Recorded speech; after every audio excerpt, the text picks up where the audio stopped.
You are listening to Unstoppable Actors, the essential podcast for ambitious, unknown actors with me, Louise, the artistic director of Standby Method Acting Studio.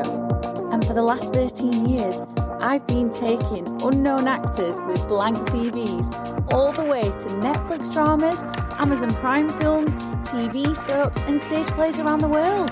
And every week I'll be talking with you and sharing how you can become a paid working unstoppable actor, because you 1000% can. An acting career is doable. Are you ready to dive into the episode?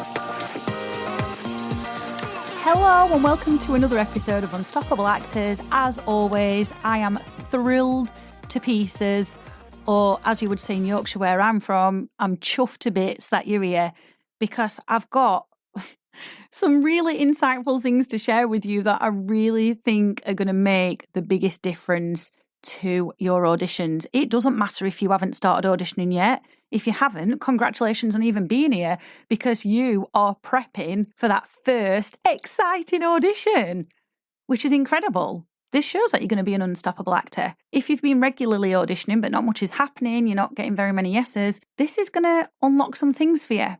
If you're returning from a break from the industry, it's going to be a good refresher and reminder for you. And if you're an early career actor, hello, there's something in this for you as well. We've got applications open for the winter 2025 10-week method acting training, which begins Wednesday the 17th of January. The module is building a believable character, and the method acting exercises we use are powerful. Powerful. They will help you immerse in the character head to toe so you understand their intentions, their motivations, and you can bring your best acting to auditions and to productions. The training's online, so you can be from anywhere in the world. You simply just need to click the link underneath the episode where you've pressed play to go and read up more on it. I'll invite you again to apply for a place at the end of the episode, but for now, let's dive into things people do not tell you about auditions. I wish someone would have shared this with me right at the beginning of my journey. Some of this wasn't relevant for the beginning of my journey because way back when I got started, self-tapes weren't a thing, whereas now they are massive. But most of it is relevant, or would have been relevant for me, sorry. But it's definitely relevant for you. So I've broken it down into categories: in-person auditions and self-tapes.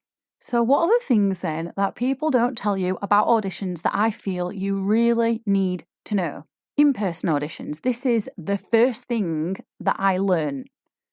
So when you go to an in-person audition, you could be waiting around for absolutely bloody ages. So I would get in the zone using my method acting exercises, specifically rampaging really helps me in auditions. So I'd get in the zone, I'd do my exercise in my head, waiting outside, ready for this audition at the specific time that had been set for me. And then the auditions would be running behind. And then I would have lost it. I would have completely lost all of that focus, energy and connection that I had, because I'm like, oh shit, like I've got another maybe 10 minutes to wait, or another 5 minutes to wait, or another 15. Like who knows how long it's going to take for me to get called in. And I started noticing that auditions didn't really run to time in person. It was very rare that I had an experience where they did. I'm not saying they don't. Lots of them will. But in my experience, they always appeared to run over. So I had to refine my technique. It's always good to start getting in the zone outside of the audition, but I wouldn't do it as soon as I got there. I just learned that I didn't need to do that. And I also learned that I could use my rampaging. So I had to keep practicing it a lot, so that then I could use it very quickly when I got inside the audition room. So one thing you need to learn is that for in-person auditions, you could be waiting for ages. So with that in mind, do use that time wisely to get focused and connected, but don't start doing it too early, is what I would say. The other thing I learned about in-person auditions is that they're not always in inspiring studios. If you've listened to this podcast for a while, you will know that I've had auditions in the past for agents, for productions, and they've been in tiny, cramped offices where there's loads of people there working, and they are the least inspiring places on the planet. And I've learned that I have to be the creator of the character. I cannot rely on the space that I'm in, which is what method acting teaches you anyway. We work from the inside out. So be prepared for in-person auditions not to be in beautiful studios. They can be in cramped little offices, even for really good agents. Be prepared that you are the creator. You have to find the inspiration internally, not from your environment. It's an added bonus if you can find it from your environment, but be prepared for the majority of the time to have to find that inspiration yourself internally. Let's move on to self-tapes then. Things that people don't tell you about self-tapes. So if you have got animals in your household, nobody told me about this. I had to learn it through experience. I've got 2 cats, and they will, from time to time, because animals are animals, and this is why I love them, they're so present, they're so instinctive, they're so in the moment, but they will, from time to time, run in and out of shot, or they'll start scratching at something, or they'll meow really loud, or they'll start playing with each other and running around in the space. Nobody's going to tell you this because nobody's presuming that you've got animals, whether you've got dogs, gerbils, fish, whatever. You are going to have to plan extra time to do your self-tape. Plan extra time for things like that happening if you do have animals. I can even include children in this. So if you've got children, they might run into shot. They might call you from downstairs or start crying or need you for something. You've got to plan extra time with self-tapes. The other thing nobody told me about auditions is that sometimes your Wi-Fi is going to play up and the audition tape will not send. I've already mentioned this story before. I think it was was it the last episode or the episode before? I can't remember. But when I was auditioning for the agent that I'm currently represented by, they'd asked for the self-tape in a specific way. And I was sending it to them, but there was something happening either with the Wi-Fi or with the formatting, I don't know what it was, where they were receiving it, but it wasn't playing. So you can have technological issues. I had to problem solve in that moment because a big part of becoming a successful actor is not just the creative side of playing a character creatively. It's about getting creative when problems present themselves. So I found another way to send it and I explained, I know this is not your preferred method, but as we're having challenges, this is the best way I can send it to you for the moment. I had to problem solve and I did, and I got a place on that agency. So again, plan extra time for technological errors in self-tapes. Here's the third thing that nobody tells you about self-tapes. Maybe you've got a scene to do which requires 2 people and you just cannot get access to an actor. So you have to ask maybe your mum or your friend or your partner or your sister or whoever, someone that's not an actor. Here's what people don't tell you.